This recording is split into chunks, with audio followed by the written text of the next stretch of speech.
रुख करते हैं खबरों का। पंजाब में किसानों के रेल रोको आंदोलन के चलते जम्मू में आने जाने वाली 70% ट्रेनें रद्द हो गई हैं, जिससे लोगों को अब भारी परेशानियों का सामना करना पड़ रहा है।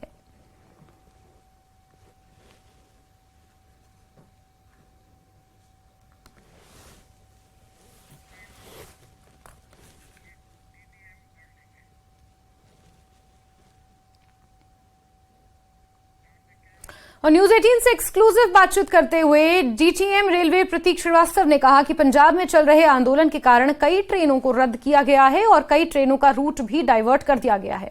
उन्होंने कहा कि रेलवे प्रशासन जम्मू रेलवे स्टेशन पर फंसे यात्रियों की समस्याओं को दूर करने के लिए हर संभव प्रयास कर रहा है।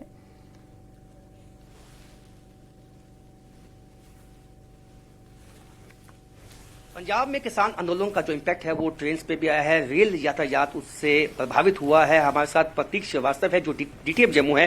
सर, कितना इम्पैक्ट जो है जो पंजाब पे किसान आंदोलन है उसका ट्रेन पे आया है? पंजाब में जो किसान आंदोलन है उसका मुख्यतः इम्पैक्ट हमारे अंबाला और फिरोजपुर मंडल पे पड़ा है, जिससे कि मेन लाइन की काफी ट्रेनें प्रभावित हुई हैं। जम्मू से चलने वाली कल 60 ट्रेनें कैंसिल हुई और उसके अलावा लगभग 10 गाड़ियां हमारी डाइवर्टेड रूट से चलानी पड़ी, जो कि नकोदर वाला एरिया है। मेन जो हमारा चौक पॉइंट आ रहा है वो है जलंधर एरिया आ रहा है, जहां से हमें ट्रेनों को घुमा के ले जाना पड़ रहा है। और सिंगल लाइन होने की वजह से जो घुमावदार रास्ता है उस पर कैपेसिटी कम होने के कारण काफी ट्रेनों को हमें कैंसिल भी करना पड़ रहा है। दो स्पेशल ट्रेन जो हैं वो आज चलनी थी 29 से कटरा के लिए, वो भी प्रभावित हुई? जी, वो भी ट्रेनें अभी प्रभावित हुई हैं। अभी उनके अलावा श्री शक्ति भी कल कैंसिल हुई है और अगर आज ये आंदोलन खत्म नहीं होता है तो आज की श्री शक्ति भी कैंसिल रहेगी। सर, कल तक का ये चलेगा आंदोलन जैसा बताया गया है, तो कल तक के लिए कोई इंतजाम किए गए हैं इन जो पैसेंजर्स हैं उनके लिए जो यहाँ पे रुके हुए हैं? जी, पैसेंजर्स के लिए हम लोग टाइमली फीडिंग कर रहे हैं सारी ट्रेन कैंसिलेशन के सिस्टम पे। सारे पैसेंजर्स को उनके रजिस्टर्ड मोबाइल नंबर पे बल्क एसएमएस भी जा रहा है। इसके अलावा हमारी रेलवे की जो हेल्पलाइन नंबर है 139 वो भी फंक्शनल है। सारे पैसेंजर्स कभी भी उस पर कॉल करके अपनी यात्रा, अपनी ट्रेन के कैंसिलेशन या स्टेटस के बारे में जानकारी जान सकते हैं उस हेल्पलाइन नंबर पे कॉल करके। उसके अलावा हम लोग ने उधमपुर, कटरा और जम्मू स्टेशन पे एक्स्ट्रा हेल्प डेस्क भी बनाए हैं, जिसपे जो भी यात्री अगर स्टेशन पहुंच जाते हैं जानकारी के अभाव में तो उनको भी सहायता की जा सके। लोगों का ये कहना है कि कुछ लंगर की व्यवस्था जो एनजीओस हैं उनको भी आप इन्वॉल्व कर सकते हैं अगर ये कल तक आंदोलन चलता है? जी, इस पे हमारी एक्टिव बातचीत चल रही है कुछ लोगों से। अगर आज दोपहर या शाम तक नहीं होता है ये क्लियर आंदोलन और आज और कल भी चालू रहने की संभावना दिखती है तो जरूर हम कुछ ना कुछ यात्रियों के लिए कुछ रिफ्रेशमेंट या फिर लंगर की व्यवस्था के सोच सकते हैं। सर, इसके साथ साथ जम्मू कश्मीर में जो सैलानी हैं, वो जो टूरिस्ट हैं, वो काफी संख्या में आते हैं, जिसमें माता वैष्णो देवी के श्रद्धालु भी होते हैं। उनको कितनी संख्या में जो श्रद्धालु हैं जो प्रतिदिन आते हैं यहाँ पे, और कितनी बड़ी ये एक चैलेंज है रेलवे के लिए इस वक्त इसको मैनेज करना?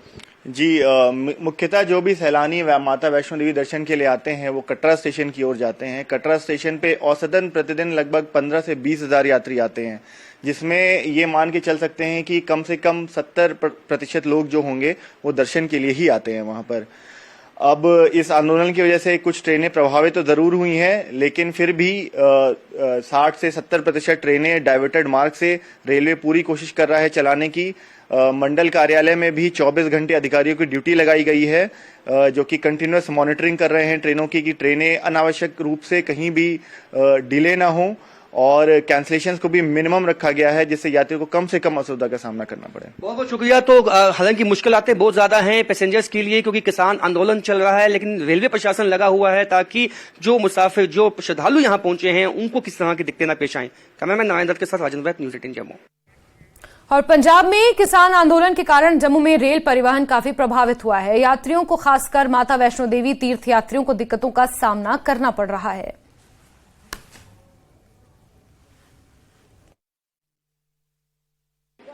किसान आंदोलन के चलते कई ट्रेनें जो जम्मू पहुंचने वाली हैं उनको रद्द किया गया है और जम्मू से जाने वाली ट्रेन को भी रद्द किया गया है। यहां तक कि जो 2 स्पेशल ट्रेन जानी थी आज से कटरा 2 अक्टूबर तक वो ट्रेन चलनी थी, उनको भी रद्द कर दिया गया है। रेलवे अथॉरिटीज का कहना है काफी चैलेंजेस उनके लिए हैं, लेकिन यदि ये जो आंदोलन है किसान आंदोलन ये चलता रहा तो मुश्किलें बढ़ सकती हैं पैसेंजर्स की।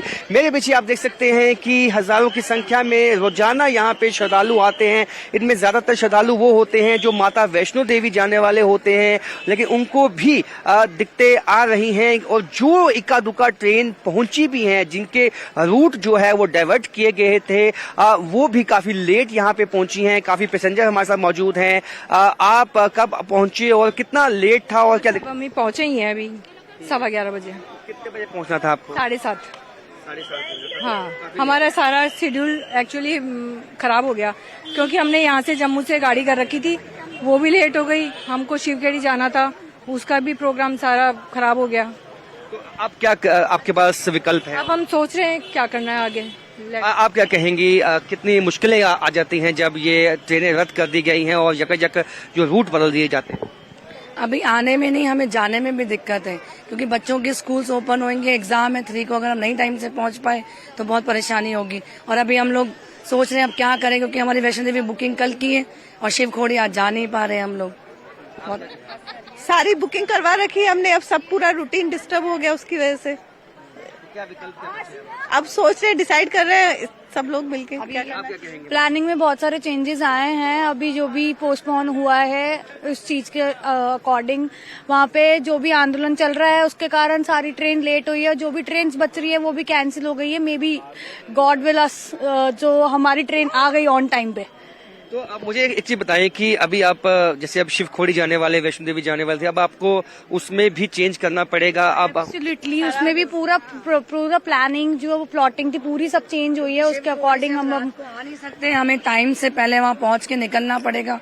अब वो ड्राइवर से हम यही कंसल्ट कर रहे हैं कि क्या करें क्योंकि शिवखोड़ी का रास्ता और टिपिकल है तो हमें 5-6 बजे लीव करना पड़ेगा और 12 ऑलरेडी बच चुके हैं हमारे पास। थोड़ी हो सकता है कि हम परसों चले जाएं कल वैष्णो देवी जाके। हमें रेलवे अथॉरिटीज की तरफ से आपको कोई इन्फॉर्मेशन दी गई इसके लिए? नहीं, कोई इन्फॉर्मेशन नहीं थी हमारे पास, कुछ भी नहीं था। रात को यही सोच रहे थे कि ट्रेन इतना लेट क्यों हो रही है, क्यों हो रहा है इतना डाइवर्जन हो गया, डाइवर्जन हो गया तो ये इतना लेट क्यों हो रहा है।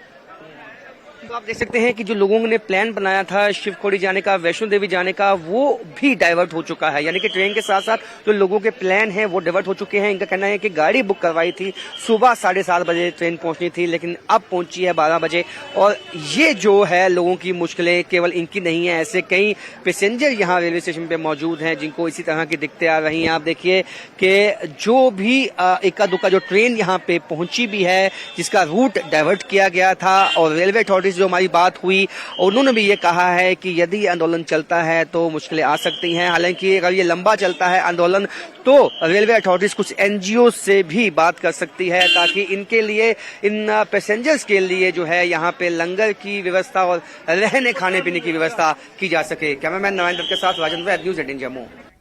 और पंजाब में किसानों के रेल रोको आंदोलन से लोग परेशान हो रहे हैं। अब आपको लुधियाना का हाल दिखाते हैं। लुधियाना स्टेशन पर यात्रियों की भीड़ लगी है। 10 से 15 ट्रेनें देरी से चल रही हैं। कई ट्रेनें रद्द भी कर दी गई हैं, जिससे जम्मू की तरफ जाने वाले लोगों को काफी परेशानियां हो रही हैं। पंजाब के किसान इस बार फिर एक बार रेलवे ट्रैक पर बैठ गए हैं और पिछले एक दिन से उनका आंदोलन चल रहा है। उनका साफ तौर पे कहना है कि केंद्र सरकार के आगे रखी गई मांगे जब तक पूरी नहीं होंगी तब तक ऐसे ही वो रेलवे ट्रैक और यातायात को प्रभावित करते रहेंगे। मैं इस समय मौजूद हूं लुधियाना के रेलवे स्टेशन पर। सबसे पहले मैं आपको तस्वीरें दिखाना चाहूंगा। आप देख सकते हैं कि लुधियाना का रेलवे स्टेशन पर किस कदर यात्री जो हैं वो ट्रेनों का इंतजार कर रहे हैं। दरअसल लुधियाना रेलवे स्टेशन से की बात करें तो यहाँ से अंबाला तक का जो रूट है वो पूरा का पूरा क्लियर है। वहां से अंबाला से लुधियाना तक आने वाली किसी भी ट्रेन में कोई भी दिक्कत नहीं है, समय पर यहां पर पहुंच रही हैं। पर अगर यहां से आगे जाने वाली ट्रेनों की बात करें तो यहां से लगभग अमृतसर से जम्मू तक जाने वाली ट्रेनों की बात करें तो लगभग वो ट्रेनें लेट हो रही हैं और कई ट्रेनों का जो रूट है उनको बदला जा रहा है। उसका पीछे जो कारण कहीं ना कहीं बताया जा रहा है कि जो रेलवे ट्रैक पर बैठे हुए किसान हैं उनकी वजह से ये ट्रैक चेंज किया गया है और यहाँ तक कि कई ट्रेनों को रद्द भी किया गया है। यहाँ के लोग यहाँ पर जो पहुंचे हुए यात्री हैं, जो परेशान हो रहे हैं, उनसे बात कर लेते हैं। भाई, आपने कहाँ जाना था, कितनी दिक्कत आ रही है? जी, दिक्कत हमको बहुत आ रही है। जाना था हमने पटना, ठीक है, रात के हम 1 बजे से आए हुए हैं, अभी देख लो कितना टाइम हो गया है। हाँ, अब पता नहीं ट्रेन आएगी नहीं आएगी, कोई पता नहीं है हमको। रेलवे प्रशासन की तरफ से आपको कोई इन्फॉर्मेशन दी? नहीं, कोई इन्फॉर्मेशन नहीं दी इसके बारे में हमको। आपने कहाँ जाना था सर? हमको दिल्ली जाना था सर। हम लोग अमृतसर के टिकट लिए हुए थे, अमृतसर से यहाँ भाग के यहाँ भी गाड़ी नहीं मिल रही है, बहुत परेशानी में है। गाड़ी पर कुछ रहता है नंबर, वहाँ कुछ और नंबर है, कुछ टाइम जा रहा है भैया। ऑनलाइन में देख रहे हैं तो लिख रहा है 1 किलोमीटर पहले पीछे गाड़ी खड़ी है, वहाँ जाके टाइम जब इंक्वायरी में देख रहे हैं तो वहाँ 11:30 बजे अराइविंग दिखा रहे हैं गाड़ी।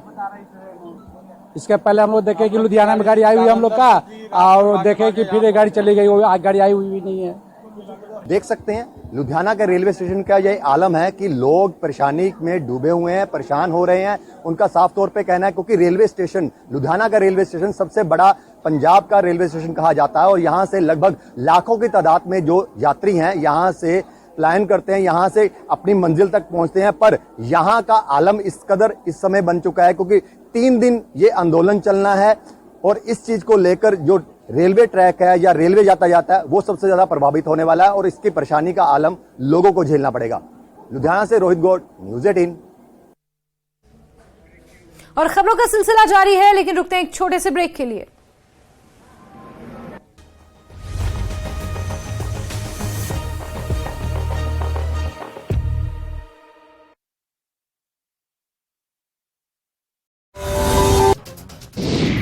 पुंछ में ईद के उपलक्ष्य में स्कूली बच्चों ने निकाला मिलाद रैली। अमन, एकता और भाईचारे का दिया गया संदेश।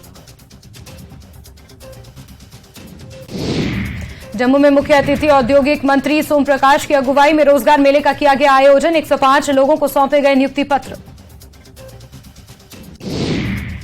जम्मू के पीरबाग एरिया में आतंकी के OGW के घर पर जांच एजेंसी का छापा, मौके से इलेक्ट्रॉनिक उपकरण किए गए बरामद। यूएन में इंडिया के पाकिस्तान को घेरने पर यूएन एम्बेसडर ने कहा वो कश्मीर गए हैं और पाकिस्तान की यात्रा में पीओके भी गए हैं। अब लिथियम सर्विस को लेकर महबूबा मुफ्ती ने सरकार को घेरा है और कहा कि उत्पादन हम करें और बिजली बाहरियों को दे दी जाती है और हमारे ही लोग अंधेरे में रहते हैं। बड़गाम पुलिस और सेना ने एक संयुक्त अभियान के तहत ईदगाह मोहल्ले बहरू में आजम बशीर वानी को गिरफ्तार किया। उसके कब्जे से 3 पिस्तौल और अन्य सामग्री बरामद की। पुंछ की मंडी तहसील में खाई में गिरी ऑल्टो कार, हादसे में 2 लोगों की मौत, एक बच्चा भी जख्मी। पुलवामा में शिक्षा विभाग की ओर से विद्यार्थियों को प्रोत्साहित किया गया। राजकीय कन्या उच्चतर माध्यमिक विद्यालय पुलवामा में मुख्य शिक्षा अधिकारी अब्दुल कयूम नदवी ने नेत्रहीन छात्रा तहजीबा जान को अपने खर्च पर एक विशेष लैपटॉप प्रदान कर छात्रा का हौसला बढ़ाया। कल मनाए जाने वाले विश्व पर्यटन दिवस के मद्देनजर पर्यटन विभाग ने कश्मीर भर में कार्यक्रमों की एक श्रृंखला की तैयार। आज टीआरसी श्रीनगर में एक जागरूकता सम्मेलन आयोजित किया गया। आज पीएचई विभाग में काम करने वाले सभी कर्मचारियों ने न्यूनतम मजदूरी अधिनियम लागू करने को लेकर राजबाग श्रीनगर में विरोध प्रदर्शन किया। इस दौरान प्रदर्शनकारी हाथों में तख्तियां लेकर नारेबाजी करते दिखे। सुखू सरकार के खिलाफ धरना प्रदर्शन करने वाले बीजेपी नेताओं और कार्यकर्ताओं के खिलाफ एफआईआर, सभी पर शांति भंग करने का आरोप। नेता प्रतिपक्ष ने पुलिस की कार्यप्रणाली पर उठाए सवाल। हिमाचल प्रदेश के युवाओं को नियुक्ति पत्र बांटने के लिए शिमला के गेटी थिएटर में रोजगार मेले का किया गया आयोजन। केंद्रीय मंत्री अनुराग ठाकुर की मौजूदगी में 110 युवाओं को बांटे गए नियुक्ति पत्र। पंडोह में बारिश से मकान ढह जाने से एक महिला हुई घायल, इलाज के लिए 5 लाख की जरूरत। परिजनों ने प्रशासन से लगाई मदद की गुहार।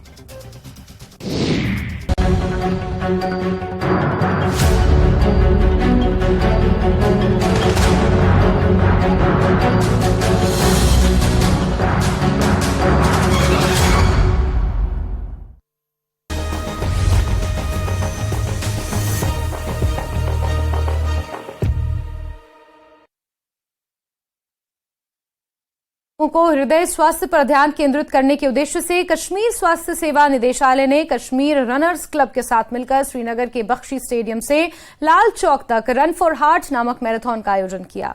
इस प्रयास का उद्देश्य विश्व हृदय दिवस पर लोगों को जीवन शैली के महत्व के बारे में जागरूक करना है।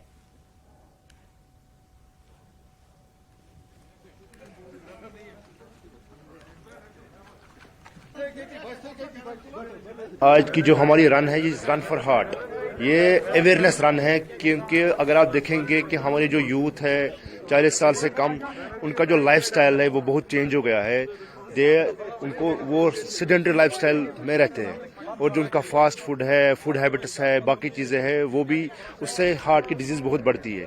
तो आज की जो हमारी रन है, जो ये वर्ल्ड हार्ट डे पे, ये इसलिए है कि हम अपने यूथ को और सबको अवेयर करें कि आप अपना हेल्दी लाइफस्टाइल रखें, आप एटलीस्ट 30 मिनट्स एक्सरसाइज डेली करें, ताकि आपका जो हार्ट है वो हेल्दी रहे और आप सीवियर हार्ट डिजीज से बचें।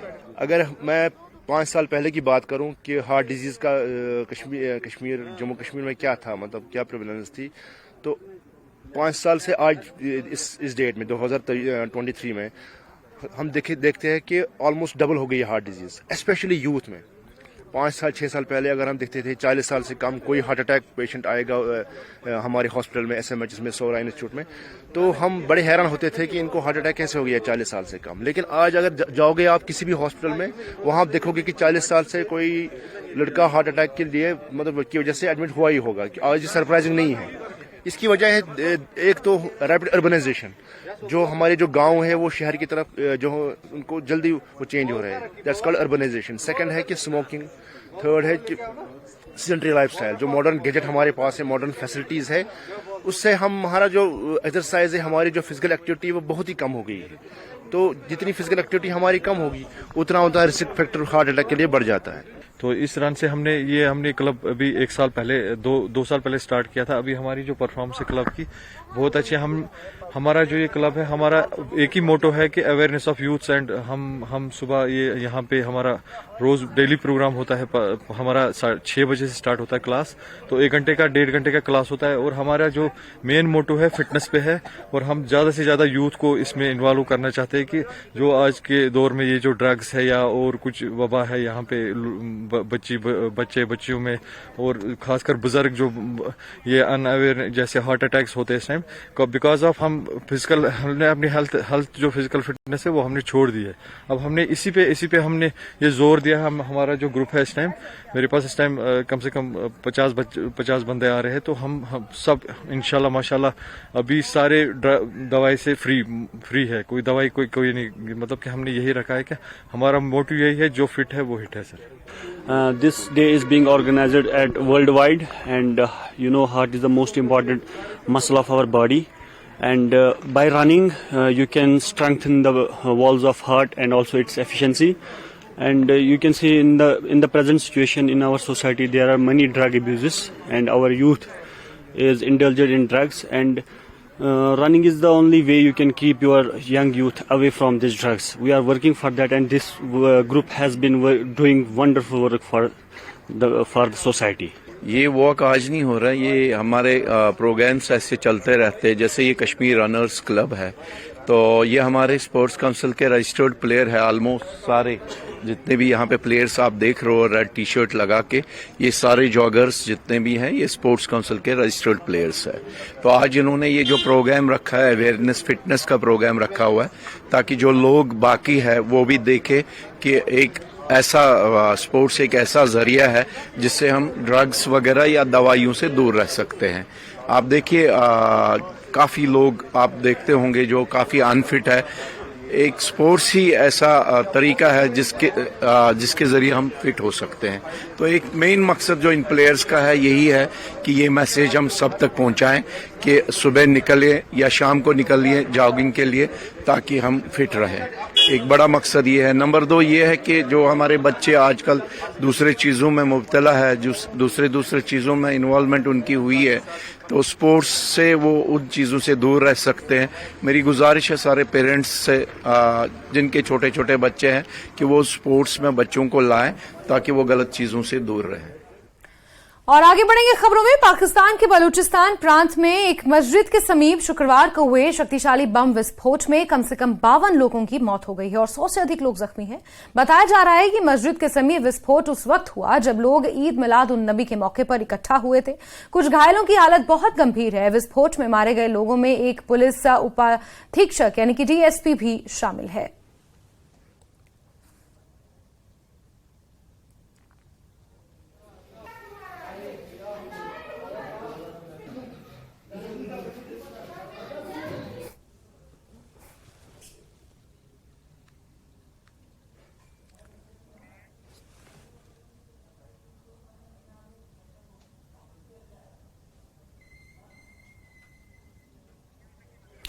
तो ये तस्वीरें आप देख सकते हैं, ये पाकिस्तान के बलूचिस्तान के मुस्तंग जिले की हैं, जहां पर मस्जिद के बाहर ये विस्फोट हुआ है। ये सुसाइड बॉम्ब बताया जा रहा है और इसमें 52 लोगों की मौत हुई है। 100 से ज्यादा लोग इसमें जख्मी बताए जा रहे हैं। कुछ लोगों की हालत गंभीर है, अस्पताल में उनका इलाज जारी है। हालांकि अभी तक किसी ने भी इस धमाके की जिम्मेदारी नहीं ली है, लेकिन 52 लोगों की इसमें जान चली गई है। बड़ा हादसा, बड़ा धमाका यहां पर हुआ है।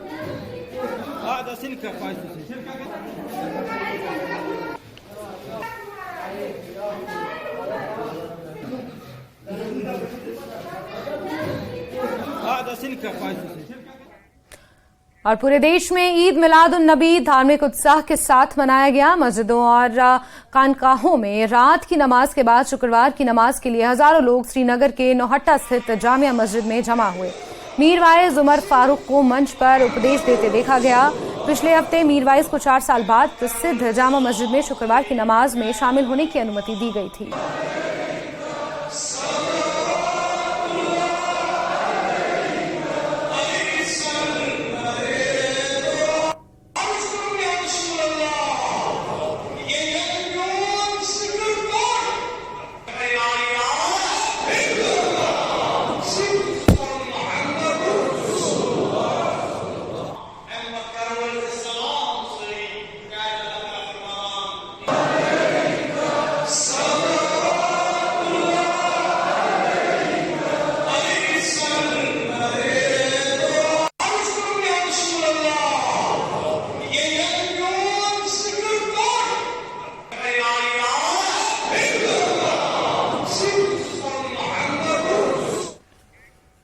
चलिए और बात करेंगे एक और महत्वपूर्ण खबर की। लद्दाख के हेनले गांव में रात में भी अब विदेशी पर्यटक रुक सकेंगे। मार्ट सेमिक और स्को घाटी को भी पर्यटकों के लिए अब खोल दिया गया है और मुकामी लोगों ने प्रधानमंत्री नरेंद्र मोदी का इसके लिए शुक्रिया अदा किया है।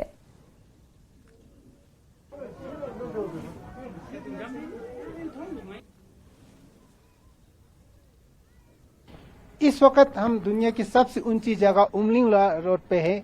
तो रिसेंटली एमएचए की तरफ से यहाँ फॉरेन टूरिस्ट को भी अलाउड किया, तो उससे यहाँ के लोगों को कितना फायदा होगा हम पूछेंगे। हमारे साथ एग्जीक्यूटिव काउंसलर टशी नमगल सर है। सर, बीते हुए कुछ सालों में यहाँ काफी टूरिस्ट आता है और खासकर कुछ दिन पहले जो एमएचए ने यहाँ फॉरेन टूरिस्ट का भी नाइट स्टे अलाउ किया, तो उससे यहाँ जो नोमैड्स रहते हैं उनके लिए कितना फायदेमंद साबित होगा। जी हाँ, सबको नमस्कार। मैं धन्यवाद देना चाहूंगा भारत सरकार के माननीय प्रधानमंत्री जी और गृह मंत्री जी अमित शाह जी को बहुत बहुत धन्यवाद देना चाहूंगा।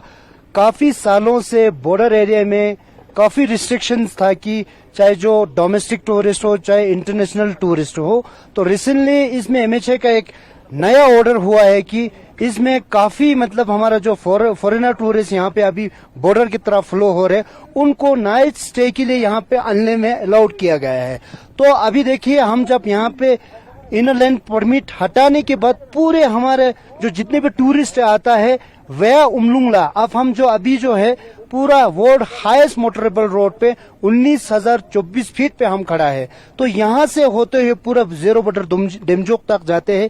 अब इसके बाद हमारे यहाँ पे जितना भी निवासी लोग रहता है, खासकर अनले है, कुयूल है, डेमजोक है, उन लोगों के मतलब अपने मतलब आमदनी के लिए हम जो अपना मतलब सेल्फ सस्टेन हम किस तरह से बढ़ेंगे और बॉर्डर टूरिज्म को हम लोगों के साथ किस तरह से जोड़ेंगे, इन चीजों को लेकर काफी फायदा हुआ है। जी सर, जो माइग्रेशन ही बहुत बड़ा चैलेंज रहता है, तो खासकर यहाँ जो उनका आमदनी बढ़ेगा, उनको कुछ इनकम होगा, तो ये माइग्रेशन रुकने को हमें सहायता मिलेगा। एग्जैक्टली, आपने सही फरमाया। देखिए, बीते हुए सालों में बहुत सारे यहाँ से लोग माइग्रेशन हो के लिए में बिल्कुल मतलब एक मोहल्ला वहाँ पे बिल्कुल सीमित है, लेकिन आप देखिए यहाँ तक हमें टूरिस्ट छोड़ना हमारे लोगों के लिए तो बहुत ही बड़ी बात है। और केवल टूरिस्ट छोड़ना ही नहीं, और यहाँ पे बहुत सारे mobile tower 4G towers sanction हुआ है, देमजोक में है, कुयूल में है, हानले में है।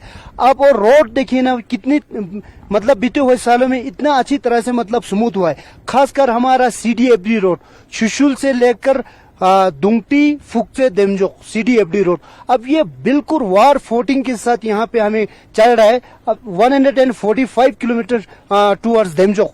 अब इसके बाद हमारे लोग अब रिवर्स माइग्रेशन भी होने जा रहे हैं। लोग अब यहाँ पे फैसिलिटीज मिले, 24/7 लाइट का हमें इलेक्ट्रिसिटी सप्लाई मिले और यहाँ पे 4G टावर चले और टूरिस्ट इस तरह आते रहेंगे तो लोग जरूर यहाँ पे बैठेंगे। क्योंकि देखिए अभी जो ये लाइट का इश्यूज है, पहले काफी सालों से हमारे यहाँ पे मतलब इलेक्ट्रिसिटी का इश्यूज होते थे।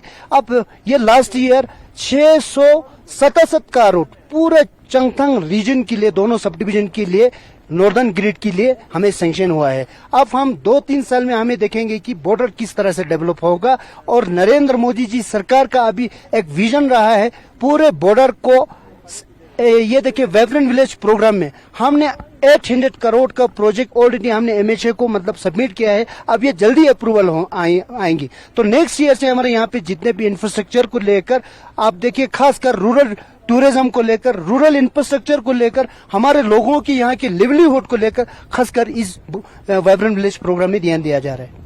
हमारे साथ न्योमा की काउंसलर इशिस पलजंग सर है। तो रिसेंटली MHA की तरफ से यहाँ जो दिमचोक और यहाँ पर फॉरेन टूरिस्ट नाइट स्टे का परमिशन दिया, तो इन गाँव वाले को किस तरह से फायदा होगा सर?